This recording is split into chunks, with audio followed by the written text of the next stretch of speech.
வாரத்தின் முதல் நாளே தேவனை தொழுது கொள்ளும்படியாக கூடி வந்திருக்கிறதான உங்கள் யாவருக்கும் கிறிஸ்து இயேசுவின் நாமத்தினாலே உங்களை வாழ்த்துகிறேன். மத்தேயு சுவிசேஷம் 2ஆம் அதிகாரம் 14-15 வசனத்தை நம்ம வாசிக்க கேட்டோம். நல்லா கவனிங்க. கள்ள போதகர்கள் இருக்கிறாங்க, கிறிஸ்தவத்துல கள்ள தீர்க்கதரிசிகள் இருக்கிறாங்க. கர்த்தருக்குள்ள இருந்து சத்தியத்தை அறிந்து விலகி போனவங்க வேத வாக்கியம்லாம் பொய்யா இருக்கு பாருங்கன்னு சொல்லிட்டு வேத வாக்கியத்தை என்ன செய்யறாங்கன்னு எடுத்து காமிக்கிறாங்க. பாருங்க, இதெல்லாம் பொய், இதெல்லாம் நடைபெறவே இல்லை, இதெல்லாம் முரண்பாடா இருக்கு அப்படின்றாங்க. அதுல ஒரு பகுதி தான் எது அப்படின்னு கேட்டீங்கன்னா மத்தேயு 2ஆம் அதிகாரம் 14-15. அவன் எழுந்து இரவிலே பிள்ளையையும் அதன் தாயையும் கூட்டிக் கொண்டு எகிப்துக்கு புறப்பட்டு போய் ஏரோதின் மரண பரியந்தம் அங்கே இருந்தான்.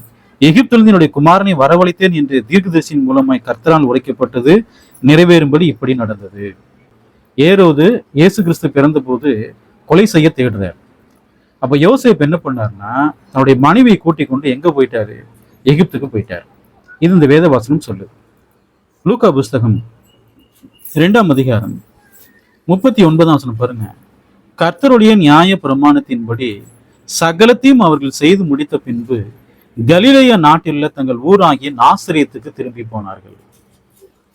இப்ப கேள்வி என்னன்னா, யோசேப்பு, மரியாள், இயேசு இவங்க எகிப்துக்கு போனாங்களா, நாசரேத்துக்கு போனாங்களா? லூக்கா சொல்றாரு அவங்க எங்க போனாங்க? நாசரேத்துக்கு போனாங்கன்னு சொல்றாரு. ஆனால் மத்தேயு ஆசிரியர் சொல்றாரு மனைவியை கூட்டிக் கொண்டு அவர் எங்க போயிட்டாருங்க? எகிப்துக்கு போயிட்டாரு. பாருங்க, வசனங்கள்லாம் ரொம்ப முரண்பாடா இருக்கு. அதனால வேத வாக்கியம் எல்லாம் எப்படிப்பட்டது, அதெல்லாம் பொய்யானது அப்படின்றாங்க. சரி, முதல்ல என்ன சம்பவித்தது என்பதை நம்ம என்ன செய்ய போறோம்னா வரிசை கிரமமா நம்ம பார்க்க போறோம். பார்த்தாதான் நம்ம என்ன செய்ய முடியும்னா உணர்ந்து கொள்ளவே முடியும். உணர்ந்து கொள்ளுதல்னா அர்த்தம் என்ன? தேவன் சத்தியங்களை என்ன பண்ணிக்கிறாருன்னா வேத வாக்கியத்துல வெளிப்படுத்திக்கிறாரு. அதை நாம் சேர்த்து பார்த்தால்தான் ஒரு தெளிவான சத்தியத்தை நம்ம என்ன செய்ய முடியுங்க, அறிந்து கொள்ள முடியும். லூக்கா 1ஆம் அதிகாரம் 26-27 6ஆம் மாதத்திலே காபிரியல் என்னும் தூதன் கலிலேயாவில் நாசரேத் என்னும் ஊரில் தாவீதின் வம்சத்தானாகிய யோசேப்பு என்கிற நாமமுள்ள புருஷனுக்கு நியமிக்கப்பட்டிருந்த ஒரு கன்னிகையினிடத்தில் தேவனாலே அனுப்பப்பட்டான். அந்த கன்னிகையின் பெயர் மரியாள். காபிரியல் எங்க அனுப்பப்படுறாரு? முதலாக மரியாள் இடத்துல என்ன செய்யப்படுறாருன்னு அனுப்பப்படுறாரு. யோசேப்புக்கு தரிசனமாவதற்கு முன்பதாகவே முதலாக எங்க அனுப்பப்பட்டாரு? மரியாள் இடத்துல என்ன செய்யப்பட்டாருன்னு அனுப்பப்பட்டார். மரியாள் எங்க வாசம் பண்றாங்க? நாசரேத் ஊர்ல தான் வாசம் பண்றாங்க. எந்த ஊருங்க? நாசரேத் ஊர். சரிங்களா? லூக்கா 1ஆம் அதிகாரம் 31ஆம் வசனத்துல இதோ நீ கர்ப்பவதியாகி ஒரு குமாரனை பெறுவாய், அவருக்கு இயேசு என்று பெயரிடுவாயாக.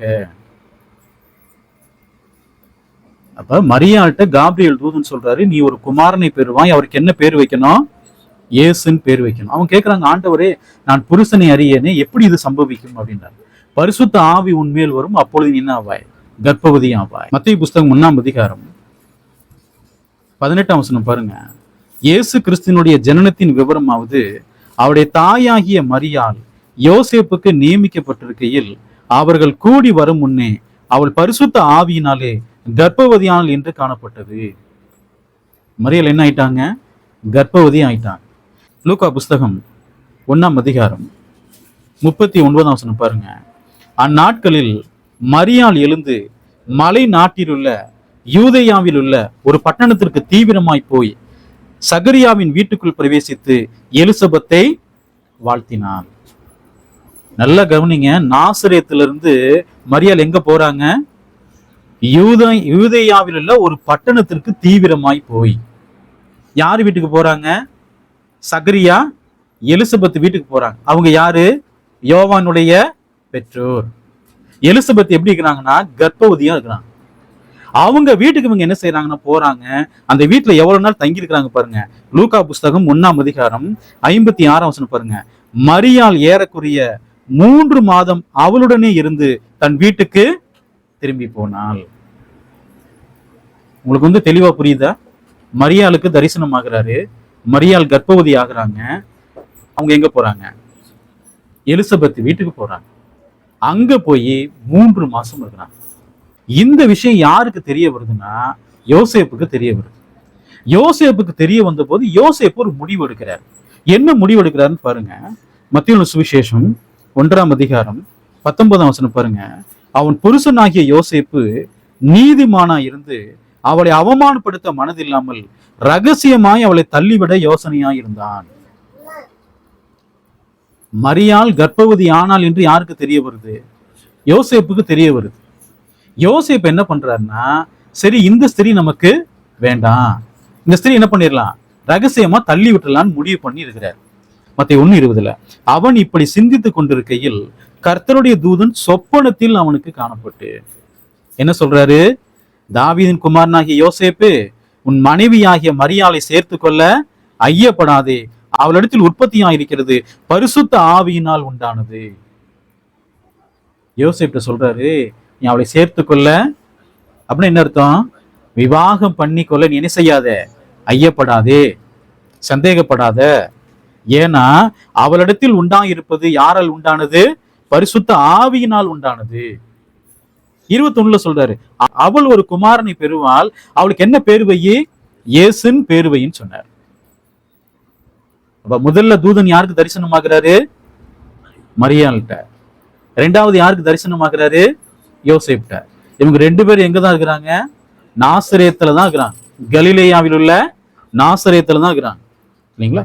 உடனே என்ன செஞ்சிடறாருன்னா, மத்தேயு புஸ்தகம் 1ஆம் அதிகாரம் 24-25 யோசேப்பு நித்திரை தெளிந்து எழுந்து கர்த்தருடைய தூதன் தனக்கு கட்டளை இட்டபடியே தன் மனைவியை சேர்த்து கொண்டு உடனே என்ன பண்ணிட்டாருங்க? மனைவியை சேர்த்துக்கிட்டார். யோசேப்பு ஒரு பக்கம் இருக்கிறாரு, மரியாள் ஒரு பக்கம் இருக்காங்கன்னு வச்சுக்கோங்களேன். மரியாள் மாசமா இருக்காங்க, திருமணமே பண்ணல. என்ன ஆகும்? மரியாள் கர்ப்பவதி ஆனால் என்று இவருக்கு தெரிய வருது. உடனே என்ன பண்ணிடுறாருங்க? உடனே திருமணம் பண்ணிடுறார். சேர்த்து கொண்டார். வசனம் சொல்ல பாருங்க, சேர்த்து கொண்டு அவள் தன் முதற் பேரான குமாரனை பெருமளவும் அவளை அறியாதிருந்து அவருக்கு இயேசு என்று பெயரிட்டான்.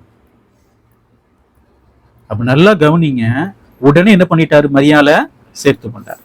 லூக்கா புஸ்தகம் 2ஆம் அதிகாரம் 1ஆம் வசனம் பாருங்க. அந்நாட்களில் உலகமெங்கும் குடிமதிப்பு எழுதப்பட வேண்டும் என்று அகஸ்து ராயனாலே கட்டளை பிறந்தது. அகஸ்து ராயன் கட்டளை கொடுக்கிறார், குடிமதிப்பு எழுதணும் அப்படின்னு சொன்ன உடனே எல்லாம் அவங்கவுங்க சொந்த ஊருக்கு போங்கன்னு சொல்லிட்டார். நாசரேத்துல இருந்து அவங்க எங்க வர்றாங்கன்னா, சொந்த ஊருக்கு போவதற்காக எங்க வர்றாங்க? பெத்லெகேமுக்கு வர்றாங்க. பெத்லெகேமுக்கு வந்த போது என்ன சம்பவித்தது? லூக்கா புஸ்தகம் 2ஆம் அதிகாரம் 4ஆம் வசனம் பாருங்க. அப்பொழுது யோசேப்பும் தான் தாவீதின் வம்சத்தானும் குடும்ப தலைவனுமா இருந்தபடியினாலே தனக்கு மனைவியாகி நியமிக்கப்பட்ட கர்ப்பவதியான மரியாளுடனே குடிமதிப்பு எழுதும்படி. அப்ப யோசேப்பு எங்க இருக்கிறாரு? மரியாளோடு கூட தான் இருக்கிறார். அவரை சேர்த்து கொண்டாரா? சேர்த்து கொண்டார். 5ஆம் வசனம் பாருங்க. கலிலேயா நாட்டில் உள்ள நாசரேத்திலிருந்து யூதேயா நாட்டில் உள்ள பெத்லெகேம் என்னும் தாவீதின் ஊருக்கு போனார். இங்கிருந்து எங்க போறாங்க? பெத்லெகேமுக்கு போறாங்க. பாருங்க, தேவன் அவர் என்ன சொன்னாரோ, என்ன தீர்க்க தரிசனம் சொன்னாரோ எல்லாத்தையும் அப்படி நேர்த்தி என்ன செய்யறாருன்னா நிறைவேற்றுறார். அகஸ்து ராயன் குடிமதிப்பு எழுதும்படி கட்டளை கொடுக்கப்படவில்லை என்று சொன்னால் மரியாளும் யோசேப்பும் எங்கதான் இருப்பாங்க? கலிலேயால தான் இருப்பாங்க, நாசரேத்துல தான் இருப்பாங்க. இயேசு கிறிஸ்து எங்கே பிறக்க வேண்டும் என்பது தேவனுடைய தீர்மானம், பெத்லெகேம். அப்ப குடிமதிப்பு எழுதும்படி அகஸ்து ராயன் கட்டளை கொடுத்த உடனே எங்க போறாங்க? பெத்லெகேமுக்கு போறாங்க. போகும்போது அவங்களுக்கு என்ன வந்ததுன்னா, பிரசவ வலி வந்துருச்சு. 2ஆம் அதிகாரம் 6ஆம் வசனத்துல அவ்விடத்திலே அவர்கள் இருக்கையில் அவளுக்கு பிரசவ காலம் நேரிட்டது. என்ன வலி வந்துருச்சுங்க? கர்ப்ப வேதனை அவங்களுக்கு வந்துருச்சு. 2ஆம் அதிகாரம் 7ஆம் வசனம் பாருங்க. அவள் தன் முதற் பேரான குமாரனை பெற்று சத்திரத்திலே அவர்களுக்கு இடம் இல்லாது இருந்தபடியினாலே பிள்ளையை துணிகளில் சுற்றி முன்னணையில் கிடத்தினாள். பிரசவ வலி வந்துருச்சு, சத்திரத்துல என்ன கிடையாதுங்க. ஏன் இடம் இல்லை? ஏன்னா எல்லாரும் குடிமதிப்பு எழுதும்படி போயிருக்கிறான். அப்படி போகும்போது அவங்க எல்லாம் எங்க தங்கி இருக்கிறாங்க? எல்லாமே போறவங்க சத்திரத்துல தங்கி இருக்கிறாங்க. சத்திரத்துல யாருக்கு இடம் இல்லை? மரியாளுக்கும் யோசேப்புக்கும் என்ன இல்லை? இடம் இல்லை. அதனால என்ன பண்ணாங்கன்னா, குழந்தை பிறந்த போது அந்த பிள்ளை துணிகளில் சுற்றி முன்னணையில், இந்த முன்னணைனா என்னென்ன அர்த்தம்னா, இந்த முன்னணைனா என்ன அர்த்தம்னா, இந்த கால்நடைகளுக்கான, அதாவது உணவு தொட்டி, அது இதான் முன்னணின்னு சொல்லுவாங்க. அந்த இடத்துல அவங்களுக்கு என்ன ஆகுது? பிரசவ காலம் நீரடிக்கிறது. குழந்தை என்ன செய்யறாங்க பாருங்க, அந்த குழந்தைய ஒரு துணியை சுற்றி முன்னணியில் கிடத்தினார். அந்த பிரயாணமா போவாங்க இல்லைங்களா, எருசலேம்ல வந்து பிரயாணமா போறவங்க, எல்லா இடத்துலயும் பிரயாணமா போறவங்க என்ன கூட்டிட்டு போவாங்க? கழுதைகள், கோவேறு கழுதைகள், இதெல்லாம் என்ன செய்வாங்கன்னா கூட்டிட்டு போவாங்க. அப்ப தண்ணி வச்சிருப்பாங்க, சாப்பாடுலாம் வச்சிருப்பாங்க. அந்த இடத்துல அந்த முன்னணியில இயேசு என்ன செய்யப்படுறாருங்க? கிடத்தி வைக்கப்படுகிறார். சரிங்களா? லூக்கா புஸ்தகம் 2ஆம் அதிகாரம் 11-12 பாருங்க. இயேசு கிறிஸ்து பிறந்த உடனே மந்தை மீட்பர்கள்ட்ட தேவதூதன் தரிசனமாகிறார். அவர் என்ன சொல்றார் பாருங்க, இன்று கர்த்தராகிய கிறிஸ்து என்னும் இரட்சகர் உங்களுக்கு தாவீதின் ஊரில் பிறந்திருக்கிறார். பிள்ளையை துணிகளில் சுற்றி முன்னணியில் கிடைத்திருக்க காண்பீர்கள். இதுவே உங்களுக்கு அடையாளம். மெய்ப்பர்களுக்கு தேவதூதன் தரிசனமாகிறாங்க. பெத்லகேமில தாவீதின் ஊர்ல யார் பிறந்துட்டா? கர்த்தராகிய கிறிஸ்து இயேசு பிறந்துட்டாரு, இரட்சகர் பிறந்துட்டாரு. அந்த தேவதூதன் என்ன செய்யறாங்கன்னு அறிவிக்கிறான். நீங்க போங்க, நீங்கள் போகும்போது பிள்ளையை துணிகளில் சுற்றி, ஒரு குழந்தை பிறந்ததுன்னா அவங்க என்ன செய்வாங்க? முதல்ல துணியில சுத்தி இருப்பாங்க, முதல் அடையாளம். ரெண்டாவது என்னன்னா, அது முன்னணியில் கிடைத்தி இருக்க காண்பீர்கள். இதுதான் அடையாளம். அப்ப இயேசு வீட்டுக்குள்ள பிறந்தார, சத்திரத்துக்குள்ள பிறந்தார? அப்ப முன்னணியில் கிடைத்தி வைக்கப்பட்டிருக்காரு, நீங்க போய் பாருங்கன்னு சொல்றாங்க இல்லைங்களா? பாருங்க, அவர் சொல்லும் பொழுது பிள்ளையை அப்படின்னு சொல்றாரு இல்லைங்களா? அந்த வார்த்தைக்கான கிரேக்க நம்பர் வந்து பாத்தீங்கன்னா 10:25. அந்த வார்த்தைக்கான அர்த்தம் என்னன்னா குழந்தை. பிள்ளை என்பது வேறு, குழந்தை என்பது வேறு. ஒரு குழந்தை தாயின் கர்ப்பத்திலிருந்து பிறக்கும்போது என்ன சொல்லுவாங்க? குழந்தை. நீங்க ஆங்கில பைபிளை பாருங்க, அது பேபின்னு தான் இருக்கும். அப்ப குழந்தையை துணிகளில் சுற்றி இருக்க காண்பீர்கள். என்ன செய்யறாங்க? உடனே கிளம்பி போறாங்க. லூக்கா புஸ்தகம் 2ஆம் அதிகாரம் 15ஆம் வசனம் பாருங்க. தேவதூதர்கள் அவர்களை விட்டு பரலோகத்துக்கு போன பின்பு மேய்ப்பர்கள் ஒருவரை ஒருவர் நோக்கி, நாம் பெத்லகேம் ஊருக்கு போய் நடந்ததாக கர்த்தரால் நமக்கு அறிவிக்கப்பட்ட இந்த காரியத்தை பார்ப்போம் வாருங்கள் என்று சொல்லி. இதே கர்த்தரால் அறிவிக்கப்பட்டது. ஏன்னா வந்தவங்கள யாருங்க? தேவதூதர்கள். இது கர்த்தரால் நமக்கு அறிவிக்கப்பட்டிருக்கு, நம்ம என்ன செய்யலாம்? போய் பார்க்கலாம். தாவீதின் ஊர்ல போய் கர்த்தராகிய கிறிஸ்துவை போய் பார்க்கலாம்னு சொல்லிட்டு என்ன செய்யறாங்கன்னா போறாங்க. லூக்கா 2ஆம் அதிகாரம் 16ஆம் வசனம் பாருங்க. தீவிரமாய் வந்து மரியாளையும் யோசேப்பையும் முன்னணியிலே கிடைத்திருக்கிற பிள்ளையையும் கண்டார்கள். மரியாளும் யோசேப்பும் குழந்தையும் இப்ப எங்க இருக்கிறாங்க? பெத்லகேம்ல இருக்கிறாங்க. சரிங்களா? லூக்கா புஸ்தகம் 2ஆம் அதிகாரம் 21ஆம் வசனம் பாருங்க. பிள்ளைக்கு விருத்து சேதனம் பண்ண வேண்டிய 8ஆம் நாளிலே, அது கர்ப்பத்திலே உட்பவிக்கிறதுக்கு முன்னே தேவதூதனால் சொல்லப்பட்டபடியே அதற்கு இயேசு என்று பெயரிட்டார்கள். வசனத்தை பாருங்க. ஒரு இஸ்ரவேல்ல ஒரு குழந்தை பிறந்ததுன்னா எத்தனாவது நாள்ல வந்து விருத்த சேதனம் பண்ணுவாங்க? 8ஆம் நாள். இவங்க இப்ப எங்க இருக்கிறாங்க? பெத்லகேம்ல இருக்கிறாங்க. இப்ப அவர்கள் விருத்த சேதனம் பண்ணும்படியாக எங்க போகணும்? எருசலேமுக்கு போகணும். 8ஆம் நாள்ல எருசலேமுக்கு போகணும். குழந்தை பிறந்த உடனே அந்த குழந்தைக்கு என்ன பேர் வைக்கிறாங்க? இயேசு. மரியாள்கிட்டையும் யோசேப்பின் இடத்திலே காபிரியேல் தூதன் என்ன பெயர் வைக்கும்படி சொன்னாரோ அந்த பெயர் என்ன செய்யறாங்க? அவங்க வைக்கிறாங்க. மத்தேயு சுவிசேஷம் 1ஆம் அதிகாரம் 24ஆம் வசனம் பாருங்க. யோசேப்பு நித்திரை தெளிந்து எழுந்து கர்த்தருடைய தூதன் தனக்கு கட்டளை இட்டபடியே தன் மனைவியை சேர்த்து கொண்டு. இது முதல் பகுதி. இரண்டாவது பகுதி மத்தேயு 1ஆம் அதிகாரம் 25ஆம் வசனம். அவள் தன் முதற் பேரான குமாரனை பெருமளவும் அவளை அறியாதிருந்து அவருக்கு இயேசு என்று பெயரிட்டான். 24வது வசனத்துக்கும் 25வது வசனத்துக்கும் இடையில எவ்வளவு மாசம் இருக்குது? குழந்தை கர்ப்பவதி ஆயிட்டாங்க, பிள்ளையை பெற்றெடுக்கிறாங்க மரியாள். 24வது வசனத்துக்கும் 25வது வசனத்துக்கு எத்தனை மாசம் இடைவெளி இருக்குது? 9 மாதங்கள். புரியுதா உங்களுக்கு? அப்ப வேத வாக்கியத்திலே நமக்கு என்ன பண்ணப்பட்டிருக்குங்க? தெளிவா வெளிப்படுத்தப்பட்டிருக்கு. சரிங்களா? லூக்கா புஸ்தகம் 2ஆம் அதிகாரம் 23ஆம் வசனம் பாருங்க. முதற் பேரான எந்த ஆண் பிள்ளையையும் கர்த்தருக்கு பரிசுத்தம் எண்ணப்படும் என்று கர்த்தருடைய நியாய பிரமாணத்தில் எழுதியிருக்கிறபடி அவரை கர்த்தருக்கென்று ஒப்புக் கொடுக்கவும். நியாய பிரமாணத்துல முதல் குழந்தை பிறந்தா அதை யாருக்காக ஒப்புக் கொடுக்கணுங்க? கர்த்தருக்காக ஒப்புக் கொடுக்கணும். இல்லைங்களா? அவங்க என்ன செய்யறாங்க? மோசேயின் நியாய பிரமாணத்தில் கட்டளையிட்டபடி 2 புறா குஞ்சுகளை வாங்கிட்டு என்ன செய்யறாங்க? எருசலேமுக்கு போய் என்ன செலுத்துறாங்க? பலி செலுத்துறாங்க. நாசரேத்துல இருந்து பெத்லகேமுக்கு வர்றாங்க. பெத்லகேம்ல இயேசு கிறிஸ்து பிறக்கிறாரு. அங்கிருந்து அவங்க எங்க போறாங்க? விருத்த சேதனம் பண்ணும்படியாக எருசலேமுக்கு போறாங்க. குழந்தை பிறந்து எத்தனாவது நாள் எருசலேமுக்கு போறாங்க? 8ஆம் நாள். 8ஆம் நாள்ல போய் அங்க விருத்த சேதனம் பண்ணிட்டு, லூக்கா புஸ்தகம் 2ஆம் அதிகாரம் 39ஆம் வசனம் பாருங்க. கர்த்தருடைய நியாய பிரமாணத்தின்படி சகலத்தையும் அவர்கள் செய்து முடித்த பின்பு கலிலேயா நாட்டில் உள்ள தங்கள் ஊர் ஆகிய நாசரேத்துக்கு திரும்பி போனார்கள். நல்லா கவனிங்க. நாசரேத்திலிருந்து பெத்லகேமுக்கு வர்றாங்க. இயேசு கிறிஸ்து அங்க பிறக்கிறாரு. அங்க இருந்து 8ஆவது நாள் எங்க கொண்டு போறாங்க? எருசலேம் தேவாலயத்தை கொண்டு போறாங்க. அங்க போய் என்ன செய்யறாங்க? விருத்த சேதனம் பண்றாங்க. அங்க இருந்து எங்க போயிட்டாங்க? நாசரேத்துக்கு போயிட்டாங்க. எருசலேம்ல இருந்து நாசரேத்துக்கு எவ்வளவு கிலோமீட்டர்னா 104 கிலோமீட்டர். அப்ப எருசலேம்ல இருந்து மறுபடியும் எங்க போயிட்டாங்க? தங்கள் சொந்த ஊராகிய நாசரேத்துக்கு போயிட்டாங்க. இயேசு கிறிஸ்து பிறப்பை குறித்து நிறைய கள்ள போதனைலாம் இருக்குது. அது என்ன போதனைன்னா, இயேசு கிறிஸ்து பிறந்து வைக்கப்பட்டிருப்பாரு. 3 சாஸ்திரிகள் வந்து என்ன செய்வாங்க?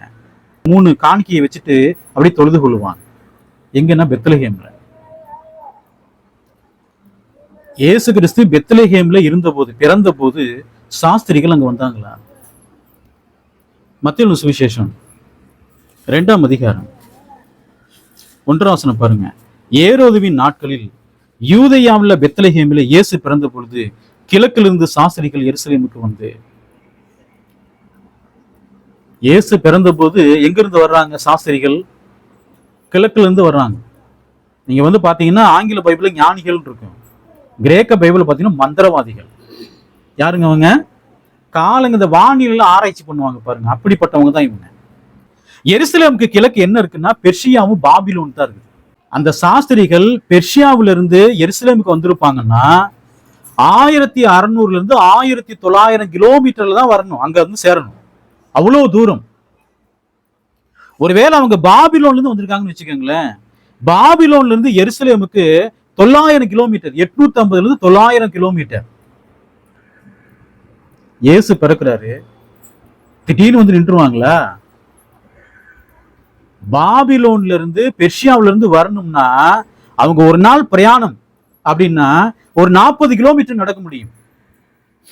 இந்த பிரயாணங்களே அவர்கள் கடந்து வர வேண்டும் என்று சொன்னால், இயேசுவை பார்க்க வர வேண்டும் என்று சொன்னால், அவர்கள் பாபிலோன்ல இருந்தோ அல்லது பெர்ஷியாவில இருந்து வரணும்னா தோராயமாக 60 இருந்து 70 நாட்கள் ஆகும். எவ்வளவு நாட்கள்ங்க?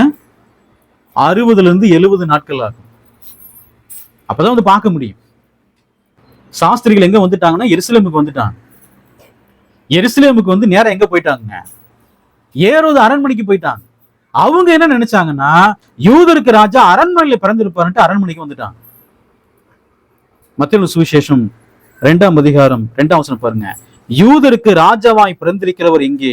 கிழக்கிலே அவருடைய நட்சத்திரத்தை கண்டு அவரை பணிந்து கொள்ள வந்தோம் என்றார்கள். அவங்க எங்க வர்றாங்க? ஏரோது அரண்மனைக்கு வர்றாங்க. இயேசு அங்க பிறந்திருப்பார்னு நினைச்சு வர்றாங்க. யூதருக்கு ராஜா அங்க பிறந்திருப்பார்னு நினைச்சு வர்றாங்க. வசனம் பாருங்க, கிழக்கிலே அவருடைய நட்சத்திரத்தை கண்டு. சரி, இப்ப கேள்வி என்னன்னா, கிழக்குல அவங்க நட்சத்திரத்தை பார்த்துக்கிறாங்க. அவர்கள் அங்கே வந்த போது அந்த நட்சத்திரம் அங்க இருந்ததா? நட்சத்திரம் அங்க இல்ல.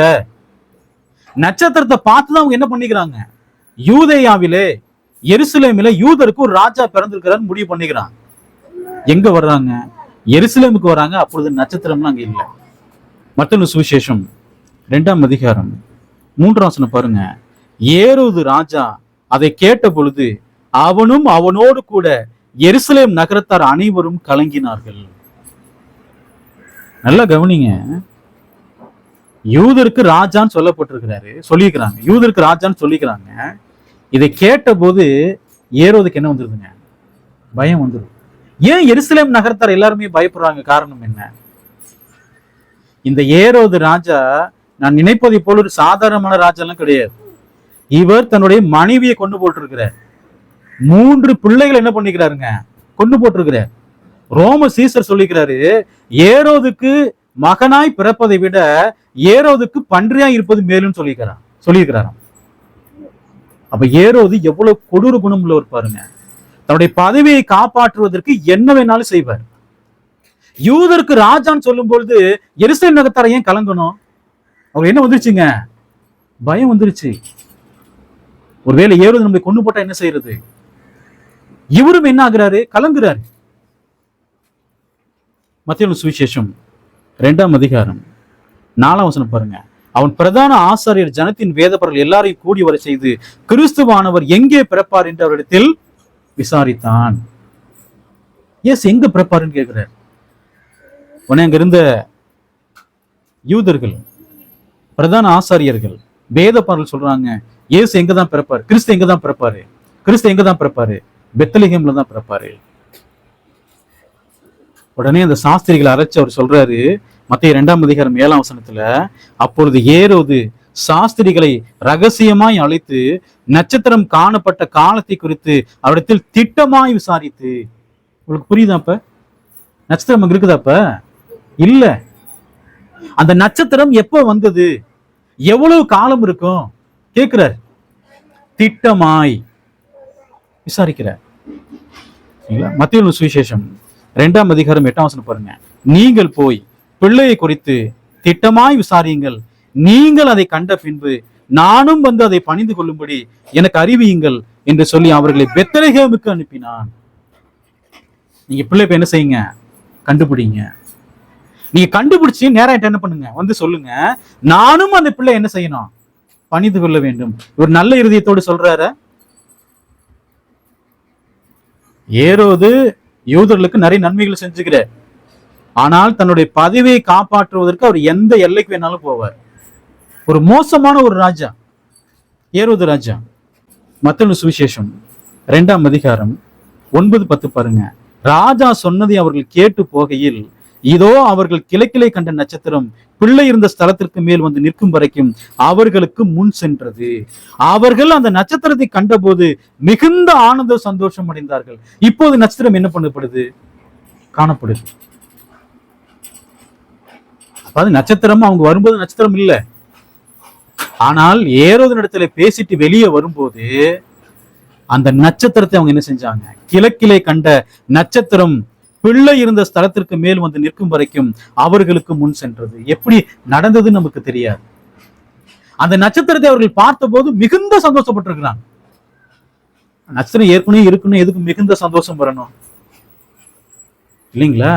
நட்சத்திரம் இருக்கும் என்று சொன்னால் ஏன் மிகுந்த சந்தோஷம் வரணும்? நட்சத்திரத்தை அவர்கள் மறுபடியும் பார்த்த போது மிகுந்த சந்தோஷம் அடைகிறாங்க. அந்த நட்சத்திரம் எங்க வரைக்கும் வழி நடத்துது? பிள்ளை இருந்த ஸ்தலம் மட்டும் வழி நடத்துது. மத்தேயு சுவிசேஷம் 2ஆம் அதிகாரம் 11ஆம் வசனம் பாருங்க. அவர்கள் அந்த வீட்டுக்குள் பிரவேசித்து பிள்ளையையும் அதன் தாயாகிய மரியாளையும் கண்டு சாஷ்டாங்கமாய் விழுந்து அதை பணிந்து கொண்டு தங்கள் பொக்கிஷங்களை திறந்து பொன்னையும் தூப வர்க்கத்தையும் வெள்ளை போலத்தையும் அதற்கு காணிக்கையாக வைத்தார்கள். பொண்ணு, தூப வர்க்கம், வெள்ளை போலம், இந்த 3 காணிக்கையை வச்சதுனால இவங்க சொல்றாங்க வந்தவங்க 3 பேருன்றாங்க. வந்தவங்க ஒன்றுக்கு மேற்பட்டவர்கள் வந்துக்கிறாங்க. எத்தனை பேர் வேத வாக்கியம் நமக்கு சொல்லுதா? இல்ல. இவங்க அந்த 3 காணிக்கையை பார்த்த உடனே அவங்க சொல்றாங்க 3 பேர் வந்துக்கிறாங்கன்றாங்க. வேத வாக்கியம் நமக்கு வெளிப்படுத்தவில்லை என்று சொன்னால் அதை பற்றி நம்ம ஆராய்ச்சி பண்ண வேண்டிய அவசியம் இருக்கிறது இல்ல. மத்தேயு சுவிசேஷம் 2:11 பாருங்க. அவர்கள் அந்த வீட்டுக்குள் பிரவேசித்து பிள்ளையையும், இந்த பிள்ளைங்கிற வார்த்தைக்கான கிரேக்க நம்பர் வந்து 38:13. அந்த வார்த்தைக்கான அர்த்தம் என்னன்னா பாதி வளர்ந்த பையன். குழந்தை இல்ல, என்ன ஆயிட்டாருங்க? இப்ப வளர்ந்துட்டாரு. இயேசுவை அந்த சாஸ்திரிகள் போய் பார்த்த போது பிள்ளை என்ன ஆயிட்டாங்க? இப்ப வளர்ந்துட்டாங்க. கிரீக்ல அந்த வார்த்தை தான் என்ன செய்யப்பட்டிருக்குங்க? பயன்படுத்தப்பட்டிருக்கு. இந்த கிரேக்க வார்த்தை எதுல இருந்து வருதுன்னா 38:16 இருந்து வருது. அந்த வார்த்தைக்கான அர்த்தம் என்னன்னா பையன். இந்த பிரிவினை கூட்ட மக்கள் எல்லாம் வச்சுக்கிறாங்க இல்லைங்களா, போட்டோ எல்லாம். இயேசு அப்படி பிறந்த குழந்தையா இருப்பதை போல, இந்த சாஸ்திரிகள் வந்து அப்படி பணிஞ்சுக்கிறதை போல பார்த்திருக்கோமா நம்ம? அப்ப சாஸ்திரிகள் யோசேப்புடைய வீட்டுக்கு போய் பார்த்த போது மரியாளையும் பிள்ளையையும் கண்டார்கள். பிள்ளைய பார்க்கிறாங்க. மத்தேயு சுவிசேஷம் 2ஆம் அதிகாரம் 12ஆம் வசனம் பாருங்க. பின்பு அவர்கள் ஏரோதின் இடத்திற்கு திரும்பி போக வேண்டாம் என்று சொப்பனத்தில் தேவனால் எச்சரிக்கப்பட்டு வேறு வழியாய் தங்கள் தேசத்திற்கு திரும்பி போனார்கள். கேள்வி என்னன்னா, இயேசுவை சாஸ்திரிகள் பெத்லகேம்ல பார்த்தாங்கன்னா நாசரேத்துல பார்த்தாங்களா? எங்க பார்த்தாங்க? நாசரேத்துல. அந்த வசனத்தை பாருங்க. அவர்கள் அந்த வீட்டுக்குள் பிரவேசித்து. இயேசு எங்க இருக்கிறாரு? வீட்டுக்குள்ள இருக்கிறார். உங்க சொல்ற மாதிரி இந்த முன்னணியில் இருக்கிறாரா? மாட்டு தொழுவத்தில் இருக்கிறாரா இயேசு கிறிஸ்து? வீட்டுக்குள் இருக்கிறார். இவங்க எங்க போயிட்டாங்க? விருத்தசேதனம் பண்ணிட்டு நாசரேத்துக்கு போயிட்டாங்க. அப்ப சாஸ்திரிகள் இயேசுவை பெத்லகேமுக்கு வந்து பார்த்தாங்களா அல்லது நாசரேத்துல பார்த்தாங்களா? நாசரேத். சொப்பனத்துல வந்து எச்சரிக்கப்படுறாங்க, நீங்க எங்க போக கூடாது, ஏரோதின் இடத்துல போக கூடாது, நீங்கள் வேறு வழி எங்க போயிருங்க, உங்க தேசத்துக்கு திரும்பி போங்கன்னு தேவன் என்ன செய்யறாருங்க? கட்டளை கொடுக்குறேன். கட்டளை கொடுத்துட்டு உடனே பாருங்க, மத்திய புஸ்தகம் 2ஆம் அதிகாரம் 13ஆம் வசனத்துல, அவர்கள் போன பின்பு கர்த்தருடைய தூதன் சொப்பனத்தில் யோசேப்பு காணப்பட்டு ஏரோது பிள்ளையை கொலை செய்ய தேடுவான். ஆதலால் நீ எழுந்து பிள்ளையையும் அதன் தாயும் கூட்டிக் கொண்டு எகிப்துக்கு ஓடி போய் நான் உனக்கு சொல்லும் வரைக்கும் அங்கே இரு என்றான். யாருக்கு தரிசனமாக்குறாருங்க? தேவதூதன் யோசேப்புக்கு. குழந்தையும் தாயும் கூட்டி எங்க ஓடிரு? எகிப்துக்கு ஓடிருன்ட்டார். இயேசு கிறிஸ்து பிறந்த போது எதுக்கு ஓடிட்டார் தூக்கிட்டு? இல்ல, அந்த சாஸ்திரிகள் எருசலேமுக்கு வர வேண்டும் என்று சொன்னால், பெர்ஷியாவில் இருந்தோ பாபில் வந்து வர வேண்டும் என்று சொன்னால் 60-70 நாட்கள் ஆகும் வந்து சேர்றதுக்கு. இவங்க 8ஆம் நாள் விருத்த சேதனை பண்ணிட்டு எங்க போயிட்டாங்க? நாசரேத்துக்கு திரும்பி போயிட்டாங்க. அங்கே வந்த சாஸ்திரிகள் எங்க போய் தான் பார்த்தாங்க? இயேசுவை நாசரேத்துல தான் போய் பார்த்தாங்க. மத்தேயு சுவிசேஷம் 2ஆம் அதிகாரம் 13ஆம் வசனம் பாருங்க. நீ எகிப்துக்கு ஓடி போய் அங்கே உனக்கு சொல்லும் வரைக்கும் அங்கே இரு. பாருங்க, இந்த யூதர்கள் பெரும்பாலும் தஞ்சம் அடைவதற்கு எங்க ஓடுவாங்கன்னா எகிப்துக்கு தான் ஓடுவாங்க. அதற்கான வரலாற்று பதிவுகள்லாம் இருக்குது.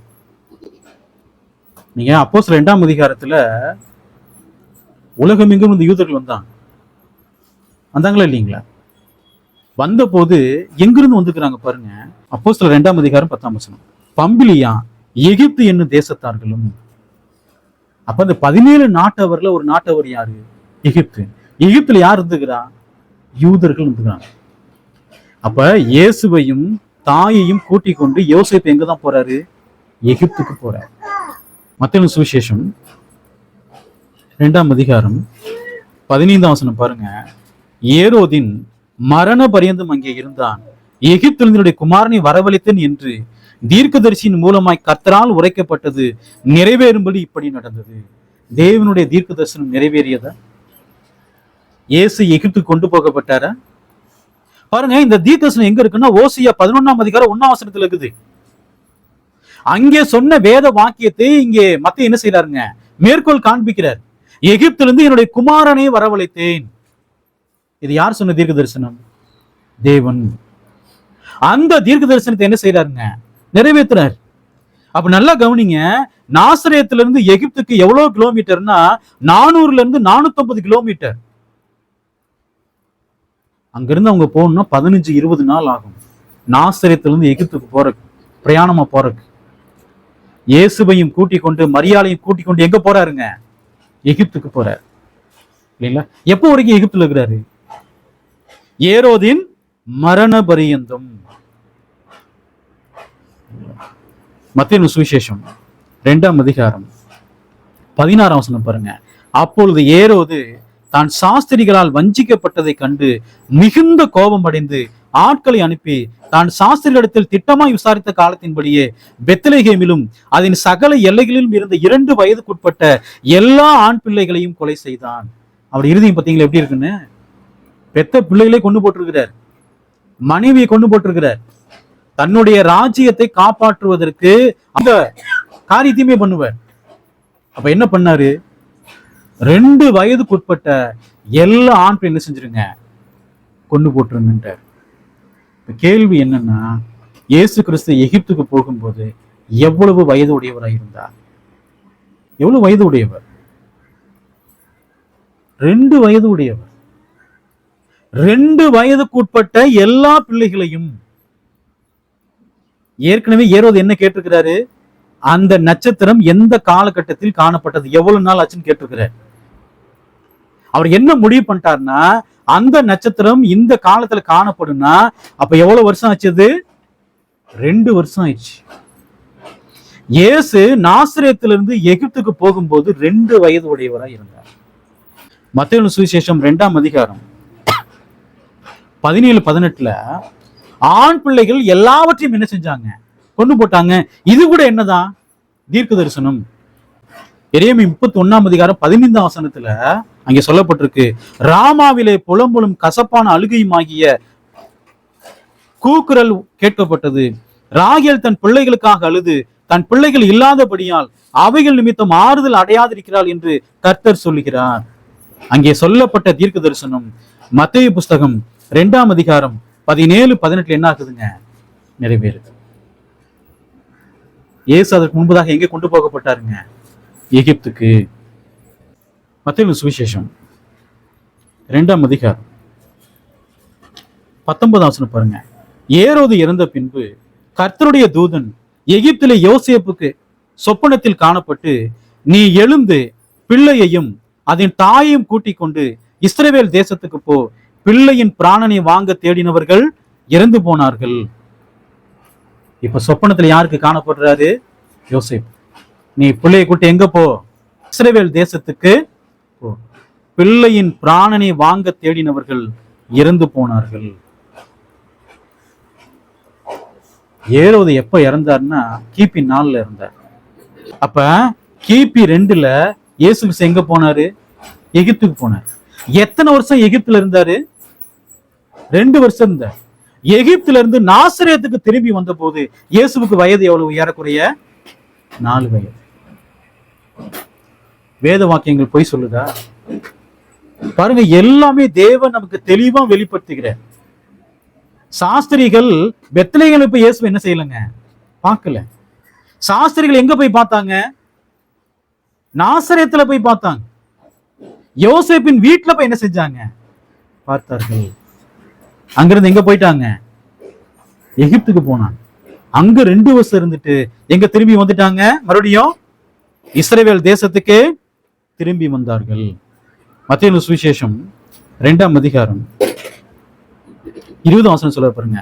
பிள்ளையையும் அதன் தாயையும் கூட்டிக் கொண்டு இஸ்ரவேல் தேசத்துக்கு போ, பிள்ளையின் பிராணனை வாங்க தேடினவர்கள் இறந்து போனார்கள். ஏரோது எப்படி இறந்து போனார்னா, நோய்வாய்ப்பட்டு என்ன பண்ணிட்டாருங்க? அவர் இறந்து போயிட்டார். மத்தேயு சுவிசேஷம் 2ஆம் அதிகாரம் 22-23 பாருங்க. ஆகிலும் அர்க்குலேயு தன் தகப்பனாகிய ஏரோதின் பட்டத்துக்கு வந்து யூதேயாவில் அரசாளுகிறான் என்று கேள்விப்பட்டு அங்கே போக பயந்தான். அப்பொழுது அவன் சொப்பனத்தில் தேவனால் எச்சரிக்கப்பட்டு கலிலேய நாட்டின் புறங்களிலே விலகி போய் நாசரேத் என்னும் ஊரிலே வந்து வாசம் பண்ணினான். நசரேன் எனப்படுவார் என்று தீர்க்க தரிசிகளால் உரைக்கப்பட்டது நிறைவேறும்படி இப்படி நடந்தது. தேவன் சொன்ன எல்லா தீர்க்க தரிசனத்தையும் நிறைவேற்றினார? எல்லாத்தையுமே நிறைவேற்றினார். ராமாவிலே அழுகையும் புலம்பலும் உண்டாகும் என்று சொன்னார். நிறைவேற்றினார? நிறைவேற்றினார். பாருங்க, பெத்லகேலும் அது சுற்றுப்புறத்தில் இருந்த 2 வயது பிள்ளைகளை கொண்டு போட்டார். எவ்வளவு பிள்ளைகளை கொண்டு போட்டிருக்கிறார்னா, தோராயமாக ஒரு 15-20 பிள்ளைகள் சொல்றாங்க. 15-20 பிள்ளைகள் தான் இருக்குன்னு சொல்றாங்க. எவ்வளவு பிள்ளைகள் நமக்கு தெரியாது. ஆனால் தேவனுடைய தீர்க்க தரிசனம் நிறைவேறியதா? நிறைவேறியது. லூக்கா புஸ்தகம் 2ஆம் அதிகாரம் 51ஆம் வசனம் பாருங்க. பின்பு அவர் அவர்களுடனே கூட போய் நாசரேத் ஊரில் சேர்ந்து அவர்களுக்கு கீழ்ப்படிந்திருந்தார். 12 வயசுல இயேசு கிறிஸ்து எங்க இருக்கிறாரு? நாசரேத்துல தான் இருக்கிறார். 2 பேதுரு புஸ்தகம் 1ஆம் அதிகாரம் 19ஆம் வசனம். அதிக உறுதியான தீர்க்க தரிசன வசனமும் நமக்கு உண்டு. இயேசு கிறிஸ்துவை பற்றி சொல்லப்பட்ட தீர்க்க தரிசனங்கள் எல்லாம் அதிக உறுதியான தீர்க்க தரிசனங்கள். அவை எல்லாவற்றையும் தேவன் நிறைவேற்றுவாரா? நிச்சயமா என்ன செய்வார்னா நிறைவேற்றுவார். எந்த தீர்க்க தரிசனமும் மனுஷனுடைய யோசனையின்படி சொல்லப்பட்டதா? நம்முடைய விசுவாசத்தையும் அழித்து போட வேண்டும் என்பதற்காக இப்படிப்பட்ட கள்ள போதகர்களை, கள்ள தீர்க்க தரிசிகளை பிசாசு எலும்பு பண்றான. நம்முடைய விசுவாசத்தை அழித்து போடும்படியாக 2 பேதுரு புஸ்தகம் 1ஆம் அதிகாரம் 20ஆம் வசனம் பாருங்க. வேதத்தில் உள்ள எந்த தீர்க்க தரிசனமும் சுய தோற்றமான பொருளை உடையது இராது என்று நீங்கள் முந்தி அறிய வேண்டியது. எந்த தீர்க்க தரிசனமும் சுய தோற்றமான பொருளை உடையது இல்லை. அவங்களாம் யூகிச்சுலாம் சொல்ல மாட்டாங்க. எப்படி சொல்லுவாங்க? தீர்க்க தரிசனமானது ஒரு காலத்திலும் மனுஷனுடைய சித்தத்தினாலே உண்டாகவில்லை. தேவனுடைய பரிசுத்த மனுஷர்கள் பரிசுத்த ஆவியினாலே ஏவப்பட்டு பேசினார்கள். எல்லாமே யாருடைய வார்த்தைகள்ங்க? தேவனுடைய வார்த்தைகள். ஒரு தீர்க்க தரிசனத்தை சொல்றாங்கன்னா அந்த தீர்க்க தரிசனம் என்ன செய்யுங்க? நிறைவேறும். யோசுவா புஸ்தகத்துல வாசிக்கிறோம், தேவன் சொன்ன நல் வார்த்தைகளில் ஒன்றும் தவறி போக இல்லை. தேவன் என்ன தீர்க்க தரிசனம் சொல்றாரோ அதை நிறைவேற்றுவதற்கு அவர் எப்படிப்பட்டவர்? வல்லவர். இவங்க சொல்றாங்க தேவன் தோல்வி அடைஞ்சிட்டாருன்றாங்க. வேத வாக்கியங்கள் ஏதாவது முரண்பாடு இருக்க? மத்தேயு புஸ்தகத்திலையும் லூக்கா புஸ்தகத்திலையும் தான் இயேசு கிறிஸ்துவின் பிறப்பை பற்றி என்ன பண்ணப்பட்டிருக்குங்க? சொல்லப்பட்டிருக்கு. இதை நான் படிக்கின்ற போது ஒரு தெளிவான சத்தியத்தை நம்ம பார்க்க முடியுதா? மரியாளும் யோசேப்பும் எங்க வாழ்ந்தாங்க? நாசரேத்துல வாழ்றாங்க. நாசரேத்திலிருந்து எங்க போறாங்க? பெத்லகேமுக்கு போறாங்க. பெத்லகேமுக்கு போகும்போது இயேசு என்ன பண்றாருங்க? பிறக்கிறார். அங்கிருந்து எங்க போறாங்க? எருசலேமுக்கு போறாங்க. 8வது நாள்ல விருத்த சேதனம் பண்றாங்க. அங்கிருந்து யோசேப்பும் மரியாளும் எங்க வராங்க? குழந்தையை தூக்கிட்டு நாசரேத்துக்கு வர்றாங்க. நாசரேத்துல இருந்து எங்க போறாங்க? எகிப்துக்கு போறாங்க. எகிப்துல மறுபடியும் எங்கேயே வந்துடுறாங்க? நாசரேத்துக்கு வந்துடுறாங்க. ஏன் நாசரேத்துல இருந்து ஏன் எகிப்துக்கு போனாங்க? காரணம் என்ன? இயேசு கிறிஸ்துவுக்கு ஒரு 2 வயது இருக்கும். அப்பதான் யார் சேர்றது? சாஸ்திரிகள். ஏறக்குறைய 2 வயது. கொலை பண்ண முயற்சி பண்றாரு. அப்பதான் எங்க போறாங்க? எகிப்துக்கு போறாங்க. ஏரோது செத்து போயிட்டார். இயேசு பிறந்தது எப்ப? கிபி 1. சாஸ்திரிகள் எப்ப வந்தாங்க? கிபி 2. இயேசு எப்ப போனாரு எகிப்துக்கு? கிபி 2ல தான் போனார். 2 வருஷம் அங்க இருக்கிறார். கிபி 4 எங்க வந்துட்டாருங்க? நாசரேத்துக்கு திரும்பி வந்துட்டாங்க. இதுல ஏதாவது நமக்கு ஏதாவது குழப்பங்கள் இருக்கிறதா? எந்த குழப்பமே. வேத வாக்கியங்கள் நமக்கு எப்படி இருக்குதுங்க? ரொம்ப தெளிவா நமக்கு என்ன பண்ணப்பட்டிருக்கு? வெளிப்படுத்தப்பட்டிருக்கு. ஏன் இந்த சத்தியங்கள் நம்ம கத்துக்கிறோம்? கள்ள போதர்களுக்கு, கள்ள தீர்க்க தரிசிகளுக்கு நம்ம எப்படி இருக்கணும்? எப்பொழுதும் எச்சரிக்கை உடையவங்களா இருக்கணும். தேவனுடைய வார்த்தை கேட்டதான உங்கள் ஒவ்வொருவரையும் தேவன் தாமே ஆசீர்வதிப்பாராக. ஆமென்.